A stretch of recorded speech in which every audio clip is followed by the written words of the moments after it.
Hola, muy buenos días, mi nombre es Matías y hoy quería compartirles un poco acerca del libro del profeta Ezequiel.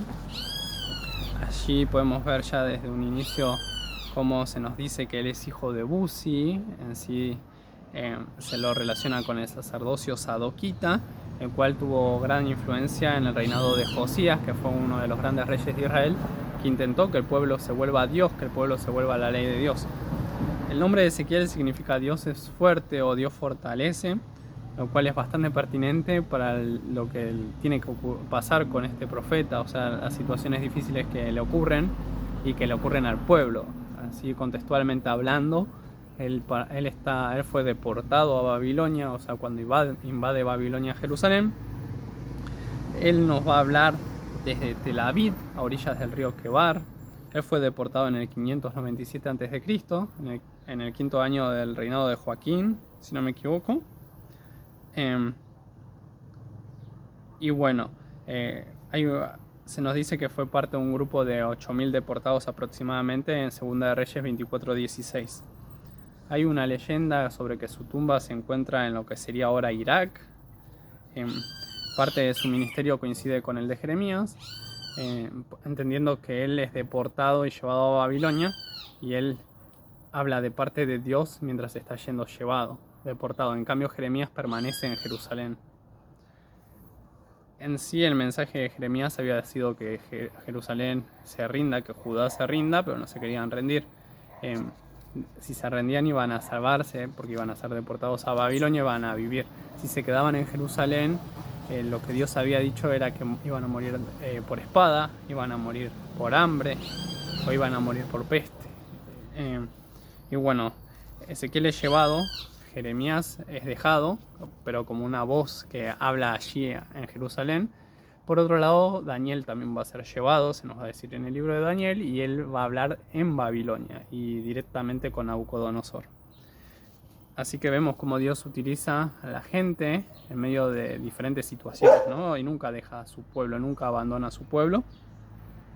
Su esposa, la esposa de Ezequiel, muere en el 587 a.C., cuando se sitia Jerusalén. Eso aparece en Ezequiel capítulo 24, versículo 15 al 17. Después, hablando de este contexto, la invasión de Babilonia, o sea, el dominio de Babilonia o lo que le está sucediendo a Jerusalén, a Judá, no es causa, según Ezequiel, según Jeremías, de alianzas políticas o demás cosas.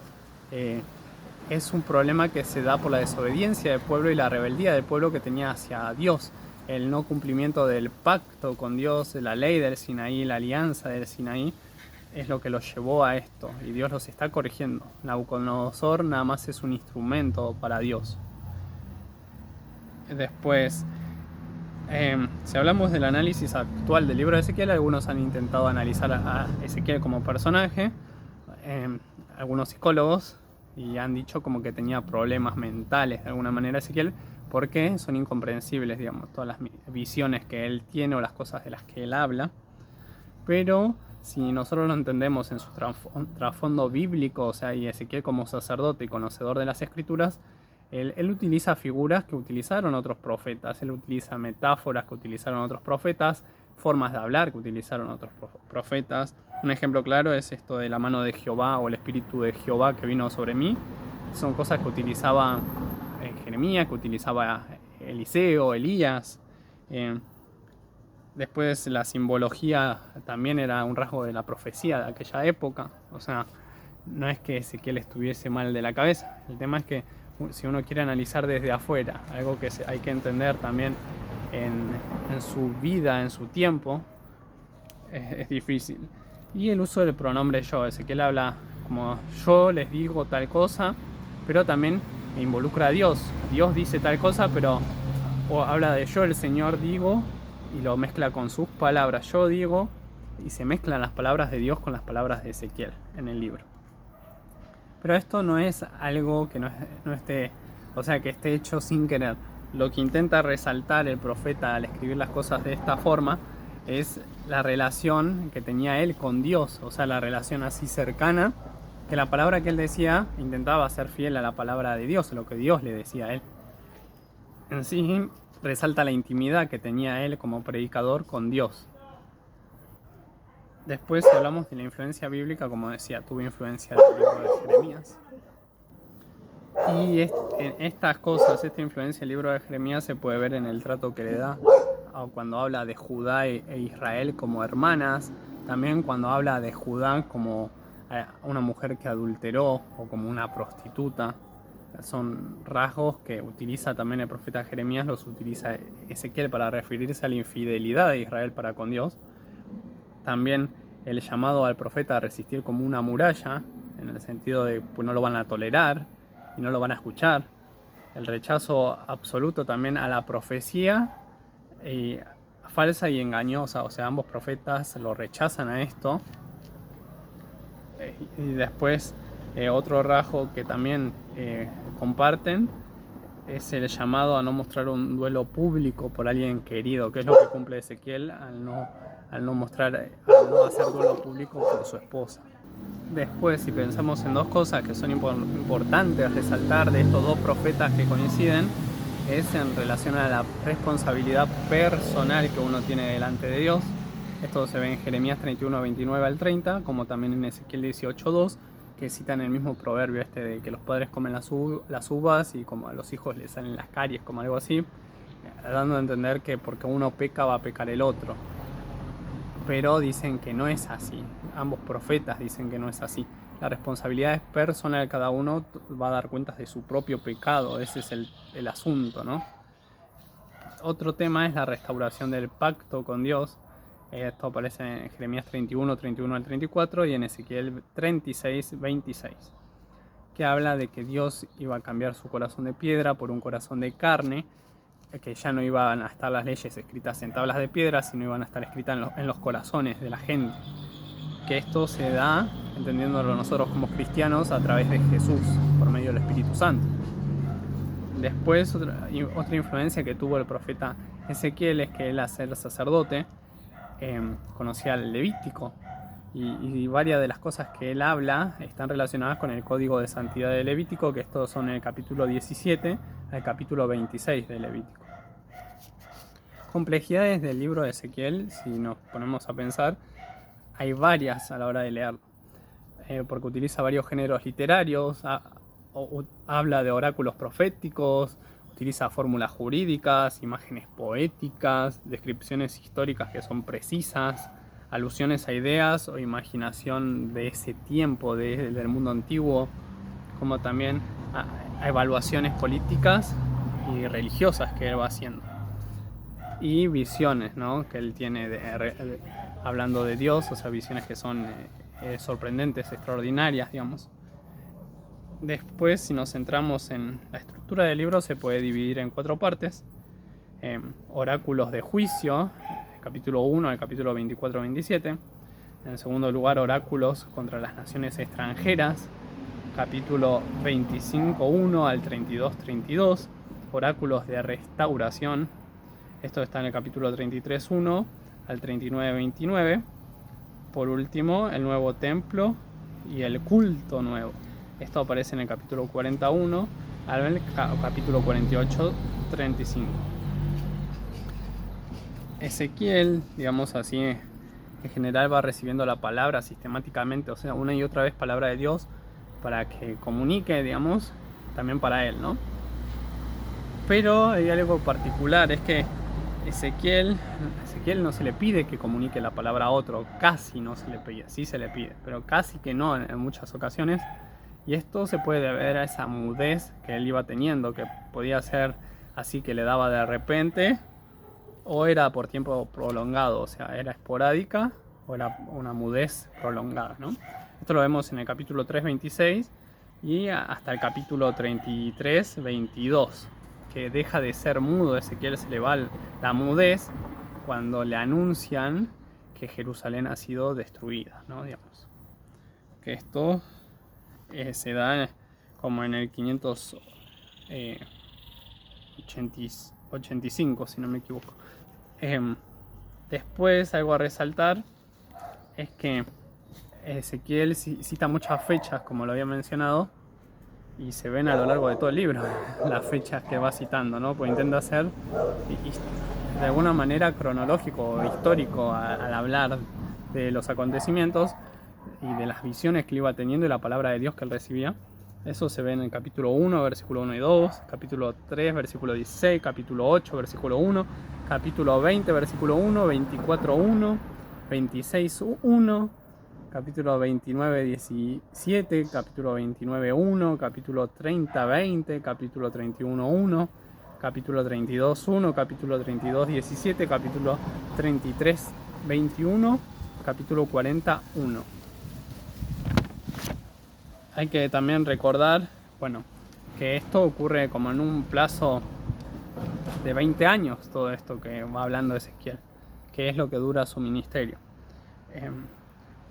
También cuando se sitian Jerusalén, esto ocurre en el 598 a.C., se lleva gente deportada, pero también se pone como rey a Sedequías, ¿no?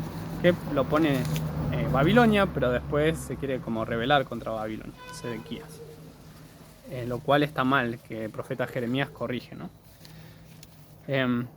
Después, si nos ponemos a hablar de la teología del libro, o sea, el mensaje del libro, o sea, lo que Ezequiel nos dice de Dios, o lo que Dios piensa del pueblo, bueno, en primer lugar podemos resaltar el señorío de Dios, porque Dios sigue siendo Dios a pesar de las realidades o los desafíos que uno esté atravesando, ¿no? Y Dios los acompaña en medio de la muerte, en medio de la destrucción. O sea, es importante resaltar eso. Dios interviene con juicio, Dios interviene con castigo, pero Dios también da restauración y consuelo. Esto se puede ver un poco reflejado en el capítulo 37, que muchos de nosotros recordaremos como el Valle de los Huesos Secos. Y allí Dios habla como una especie de resurrección nacional, en un sentido de que ellos habían sido destruidos y estaba prometido que iban a volver en algún momento a Jerusalén. Después, también que Dios toma en serio el pecado individual como el pecado colectivo, o sea, de toda la comunidad, y que Dios siempre mantiene su fidelidad, ¿no? A pesar de la infidelidad del pueblo. O sea, Dios está por encima de todos. Ese es el señorío de Dios. Segundo punto, ¿no? La santidad divina, que aquí se da una diferencia entre lo que es la voluntad humana y la voluntad divina. O sea, Israel no está cumpliendo con Dios.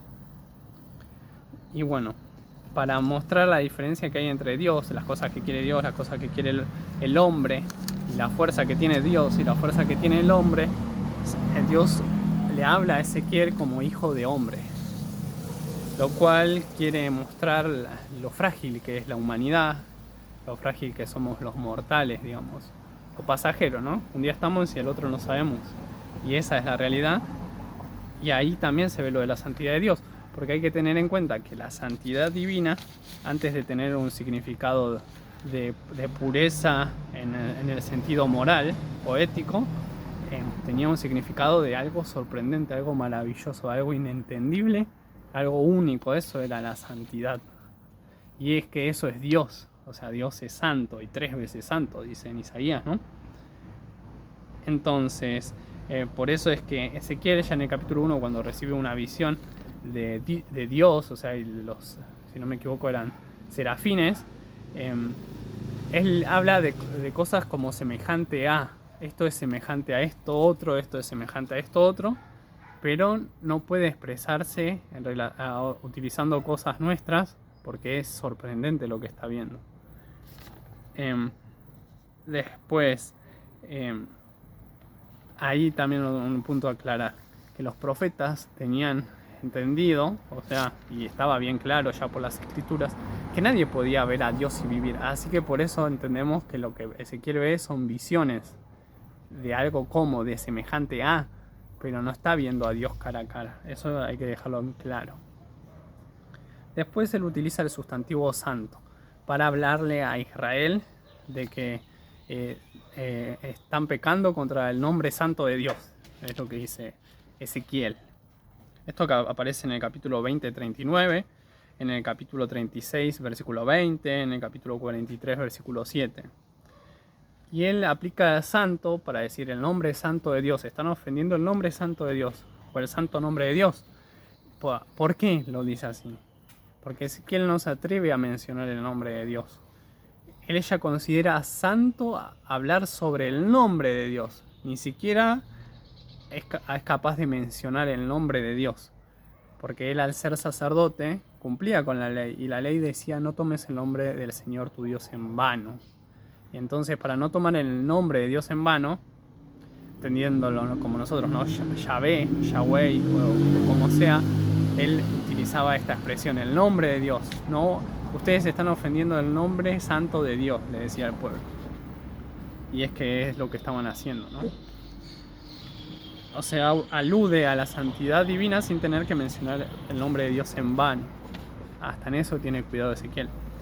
Después hay a lo largo del libro reclamos éticos y cúlticos. ¿Por qué? Porque no puede haber un culto que sea agradable a Dios si el pueblo vive en injusticia, vive en rebeldía, vive en violencia. Eso no tiene sentido, y eso es actualmente, tampoco tiene sentido. No podemos ir a la iglesia y después vivir siendo injustos, siendo mentirosos, siendo engañadores, siendo violentos. No tiene sentido.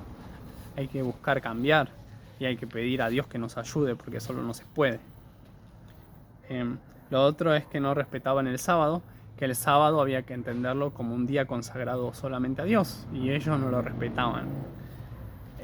Lo otro es que ofrecían culto en santuarios, en lugares altos, en montañas, a otras divinidades, y eso tampoco le parecía bien a Dios, y esto también lo rechaza Jeremías, diciendo como que adoran un pedazo de madera, ¿no? Ellos van, cortan un árbol, una parte hacen un asadito, y con el otro pedazo de madera lo tallan y lo adoran como un dios, y no tiene sentido. O sea, por eso es que Ezequiel, tanto como Jeremías,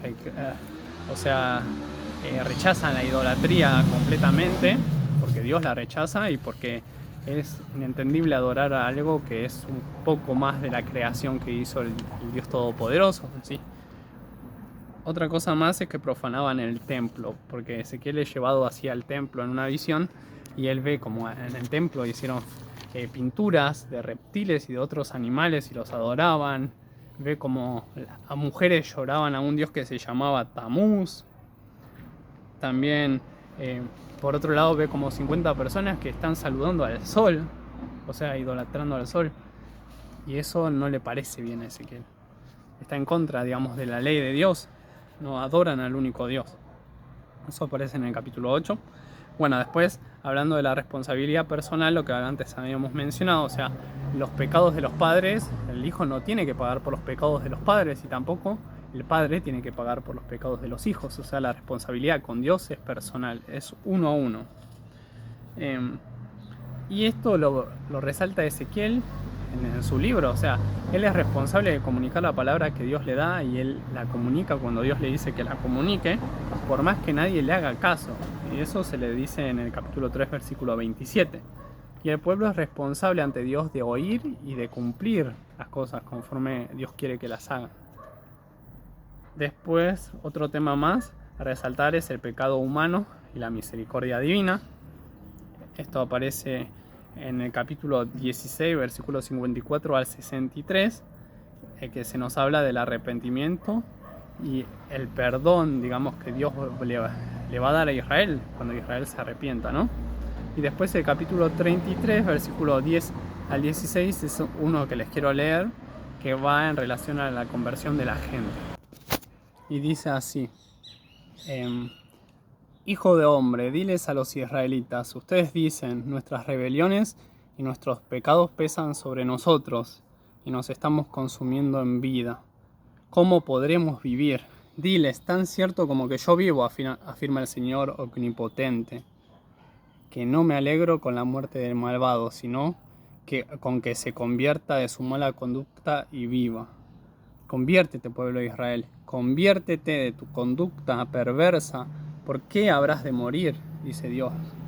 Tú, hijo de hombre, dile a los hijos de tu pueblo: al justo no lo salvará su propia justicia si comete algún pecado, y la maldad del impío no le será motivo de tropiezo si se convierte.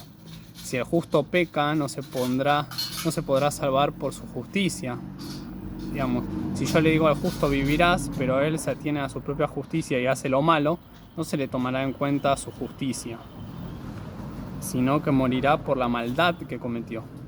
En cambio, si le digo al malvado morirás, pero luego él se convierte de su pecado y actúa con justicia y rectitud y devuelve lo que tomó en prenda y restituye lo que robó y obedece los preceptos de vida sin cometer ninguna iniquidad, ciertamente vivirá y no morirá. No se le tomará en cuenta ninguno de los pecados que antes cometió, sino que vivirá por haber actuado con justicia y rectitud. Es lo que dice Dios, ¿no? Aquí se nos resalta esta cuestión, ¿no? del pecado que es personal, pero también de Dios, que no quiere que el malvado muera, digamos, quiere que el malvado se arrepienta, que el malvado sea restaurado. Y por último, importante del libro de Ezequiel, breves menciones que hay acerca del Mesías, el Mesías prometido, ¿no? Una se encuentra en el capítulo 17, versículo 22, que se nos habla de un retoño. Luego de que se nos recuerda que, digamos así, los reyes de Israel o el rey de Israel, la familia real había hecho un tratado con el rey de Babilonia que iban a ser sus servidores en un momento, pero después se quieren rebelar. Y esto no le parece bien a Dios. Entonces dice que luego de esto y de que le ocurre lo malo a Israel y a los reyes de Israel, va a surgir un retoño. Y eso habla en sí del Mesías, de que iba a salvar a Israel. Pero esto iba a ocurrir muy posterior, que nosotros entendemos esto en el cumplimiento de Jesús, ¿no? La segunda mención habla en el capítulo 44, versículo 3. Se empieza a hablar desde el 40 en adelante del templo futuro de Israel. Y ahí en el templo futuro se nos dice de un hombre, un príncipe, que va a estar ahí al lado de Dios, sentado al lado de Dios.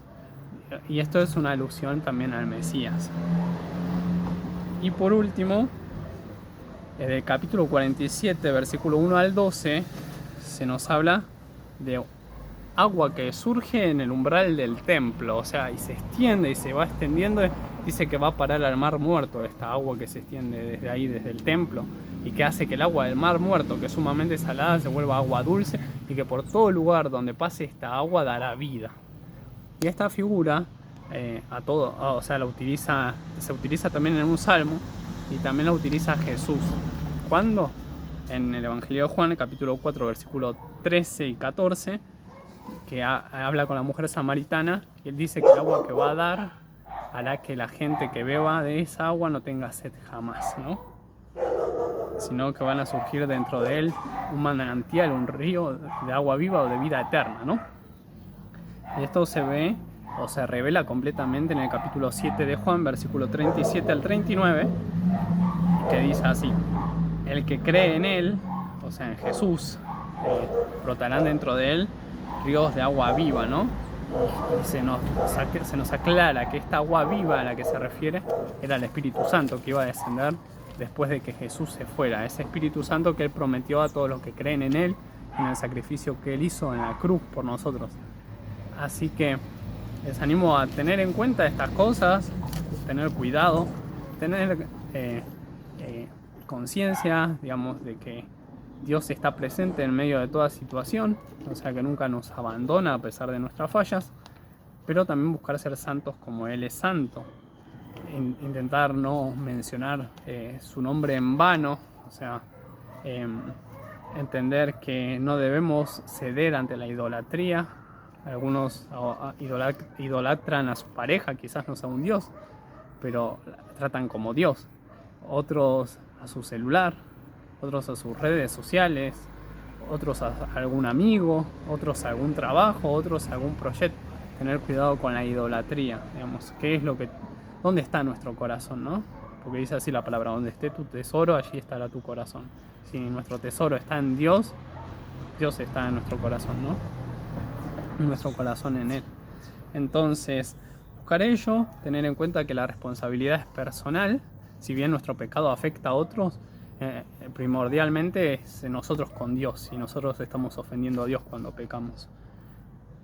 Y que Dios siempre tiene misericordia, y que Dios prometió un Salvador, y que ese Salvador creemos que ya vino y que es Jesús mismo y que volverá y será aquel, o sea, que dio vida, digamos, a todos los que creen en Él, y que se cumplirá a la vida eterna, digamos, en Cristo, cuando sea el tiempo señalado por Dios. Y bueno, los animo a seguir estudiando la palabra y a profundizar, porque esto es como un estudio así general del libro de Ezequiel, introductorio, y que bueno, puedan seguir creciendo en Dios, y Dios los bendiga. Saludos.